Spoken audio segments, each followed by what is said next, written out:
Assalamu alaikum warahmatullahi wabarakatuh. Akkam jirtu daawwattootaaf hordoftoota isii miidiyaawwan har'as odeeffannoo tokkoon dhufeera amma dhumaatti na wajjin tura. Naannoon mana kanaagaa kana fakkaata akkuma ilaalaa jirtanitti manichi baay'ee guddaadha. Walumaa galatti kaaree 400dha. Keessa seenii ilaalamee amma dhumaatti na wajjin tura.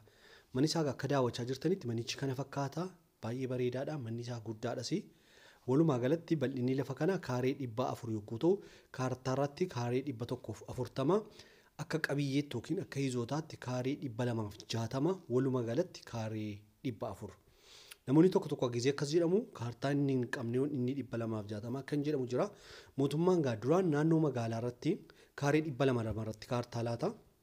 Amma garuu gadi buusee 440 godhee akkas jechuun inni 260 seera qabeessaa miti jechuu miti seera qabeessa waraqaa hundaa qaba. Mootummaan galiidhaaf jecha akkana godhe akkas jechuun seera qabeessa jechuudha. Kan keessanii utuu kaartaan baasinillee waggaa meeqa irra jiraachuu danda'ama rakkoon qabu jechaadha.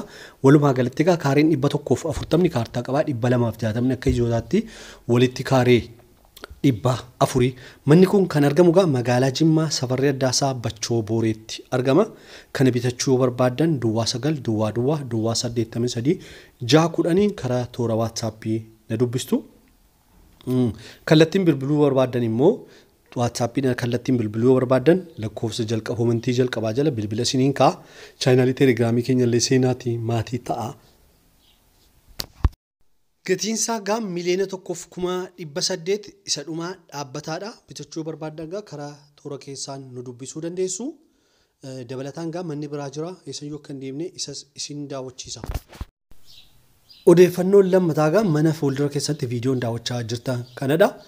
Kuni bal'inni lafa isaa kaaree 200 seera qabeessaa kaartaa pilaanii qaba. Bishaaniif ifaallee qaba.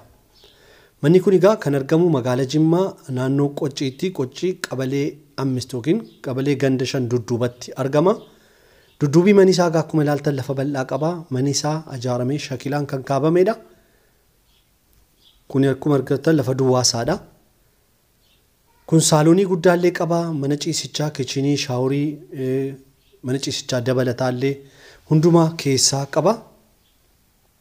Seera qabeessaa kaartaa pilaanii qaba. Bishaanii fifaa qaba waan hundumtuu guutuudha. Mana isaa akka ilaaltan baay'ee bareedaadha. Mana guddaadha. Kun kan argamu qabalee 5 dudduubatti argama Qoccii. Gatiin isaa miliyoona 1,500 isa dhumaadha. Kan hir'isu miti.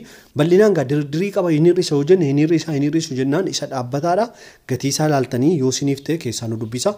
Keessi mana isaa kana fakkaata xiqqoo qalamii haaromsuu yookiin qalamii dibuu barbaada keessi isaa. Mana jireenyaa guddaadha akkuma ilaalaa jirtanii.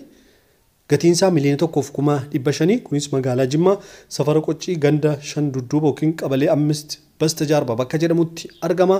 Mana kana illee yoo barbaadan karaa toora bilbila keenyaa Duwwaa 9 Duwwaa 83 610 nu argattu. Kallattiin bilbiluu yoo barbaadan immoo komentii jalqabaa jala bilbilli keenya jira. Telegiraamii keenya illee achi jira. Seenaatii maatiitaa mana yeroo adda addaa isiniif dhiyeessina. Warra baajaajii na gaafachaa turtanii viidiyoo isaa hojjedheera dudduuba deebi'aatii dhaggeeffadha. Manoota kana gaa viidiyoo kana hiriyoottan keessanii yoo sheerii gootan nutti tola baay'ee. Baatii tokko keessatti yookiin ji'a tokko keessatti nama 300 qofaatu sabiskiraayibii na godhe. Kun maaliif yoo jettan hordoftooti koo laayikiin gootanii koomentiin barreessitanii sheerii namaaf hin gootanii jechaadha. Kanaaf chaayinaaliin kun akka guddatu nulleen fayyadamna isinilleen fayyadamtu. Maaliif yoo jenne odeeffannoo adda addaa biyya keessanii qooqa dhageessaniin isinii barreessuun isinii beeksisuun waan guddaadha. Waan ajaa'ibu nuun naannoo Oromiyaa keessatti dhalannee Oromiffaanii qabeenya Oromiyaa keessa jiru yoo beeksisne namni nu daawwatu hin jiru. Chaanaalii afaan Amaaraa irratti nama hedduutu nu daawwata. Kun sirrii miti. Maaliif manni kun amma magaalaa Jimmaa naannoo Oromiyaa keessaa nuti afaan Oromoo dubbanna Oromiyaa keessatti dhalannee yogguu afaan Oromoon beeksisnu nama nu daawwatu hin qabnu. Kanaaf sirriitti nu daawwadhaa isiniin jedha.